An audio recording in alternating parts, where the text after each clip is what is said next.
Hello friends, देखिए ठंडी बहुत ज़्यादा बढ़ चुकी है एंड ऐसे में बहुत सारे स्टूडेंट हैं जो ठंड के दिनों में बहुत ज़बरदस्त पढ़ाई करना चाहते हैं। क्योंकि हम बहुत सारे स्टूडेंट हैं जो ठंड के दिनों में अच्छे से नहीं पढ़ पा रहे हैं। रात में पढ़ने बैठते हैं तो हमें नींद आने लगती है या हम सो जाते हैं।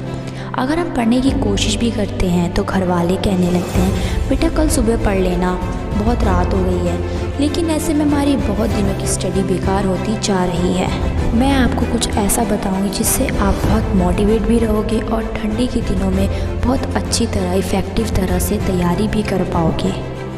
तो आज की इस वीडियो में कुछ ऐसी बातें बताएंगे जिन्हें आपने फॉलो कर लिया तो इस ठंड के दिनों में बहुत अच्छे से अपनी तैयारी कर सकोगे। चलिए आगे बढ़ते हैं और शुरू करते हैं इस वीडियो को। देखिए फ्रेंड्स, ठंड के दिनों में पढ़ना एक चैलेंज से कम नहीं होता।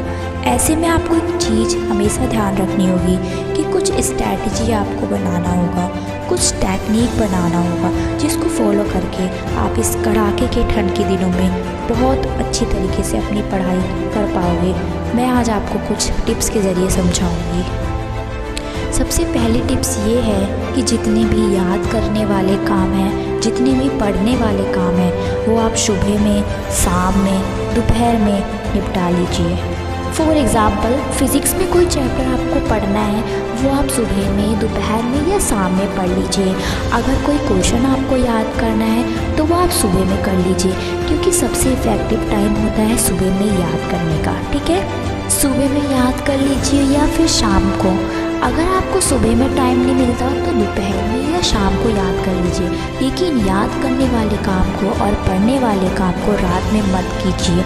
अगर आप इन कामों को रात में करेंगे तो आपको नींद आने लगेगी, क्योंकि ना बोले किसी भी काम को करेंगे या पढ़ेंगे तो जाहिर सी बात है आपको नींद आने लगेगी। ठीक है, तो ये चीज़ आपको ध्यान रखनी है। जितने भी याद करने वाले काम हैं, जितने भी पढ़ने वाले काम हैं, ये सारे काम आपको सुबह, शाम या दोपहर तक निपटा लेना है। उसके बाद सेकंड टिप्स हमारी ये है कि खाना कम खाएं रात में, स्पेशली रात में खाना कम खाएं। अगर आप ज़्यादा खाना खा लेंगे तो आपको नींद आने लगेगी, या फिर आप खाना ज़्यादा खा लिए हैं तो उठकर 10 कदम टहल लीजिए जिससे आपकी नींद गायब हो जाए। या फिर 1 गिलास पानी पी लीजिए, थोड़ा सा आराम कर लीजिए, उसके बाद जो है पढ़ने बैठिए। ठीक है, अगर आप नींद की हालत में पढ़ने बैठेंगे डेफिनेटली आप 10 से 15 मिनट बाद सो जाएंगे। ठीक है, तो ये चीज़ आपको ध्यान में रखनी है और खाना थोड़ा कम ही खाना है रात में।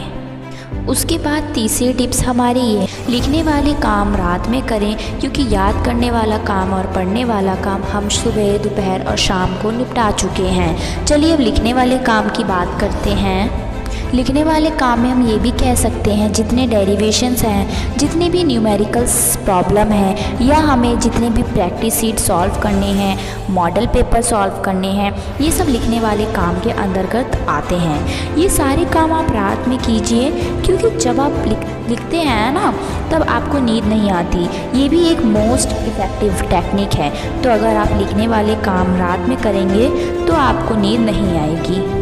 और नींद हमेशा रात में ही आती है उन स्टूडेंट को जो बोर्ड एग्ज़ाम की तैयारी करते हैं। ये सबसे इम्पॉर्टेंट फंडा है। जितने भी याद करने वाले काम हैं और पढ़ने वाले काम हैं आप सुबह में, शाम में या दोपहर में फिनिश कर लीजिए। उसके बाद नेक्स्ट और लास्ट टिप हमारी यह है कि मॉडल पेपर को रात 9 बजे से और रात 12 बजे के बीच में सॉल्व करिए। मैं आपको इसलिए टाइमिंग बता रही हूँ कि कुछ स्टूडेंट के घर में इस टाइमिंग में शांति माहौल रहता है और शांति माहौल में आप सही तरीके से सॉल्व कर पाओगे। आप मॉडल पेपर सॉल्व करेंगे, आपके दिमाग में बैठेगा तो आप अच्छे मार्क्स स्कोर कर पाओगे एग्ज़ाम व्यू में। लिखने वाले काम जैसे डेरिवेशन आपको कैसे करना है, उनका स्टेप बाय स्टेप याद रखना है। इन सब चीज़ों को लिख के प्रैक्टिस कीजिए। प्रैक्टिस पेपर या मॉडल पेपर को सॉल्व कीजिए। रात में ऐसा करने से आपको रात में नींद भी नहीं आएगी और ठंड के दिनों में आप इफ़ेक्टिव तरीके से पढ़ पाओगे। फॉर एग्ज़ाम्पल, अगर आप मॉडल पेपर के पहले सेट को सॉल्व कर रहे हैं तो आपको ये ध्यान देना होगा कि हम एग्ज़ामिनेशन सेंटर में बैठे हैं। ऐसा करने से आप अपने एग्ज़ाम में ज़बरदस्त मार्क स्कोर कर पाओगे। तो यही कुछ इम्पॉर्टेंट टेक्निक्स थी और यही कुछ इम्पॉर्टेंट टिप्स थी।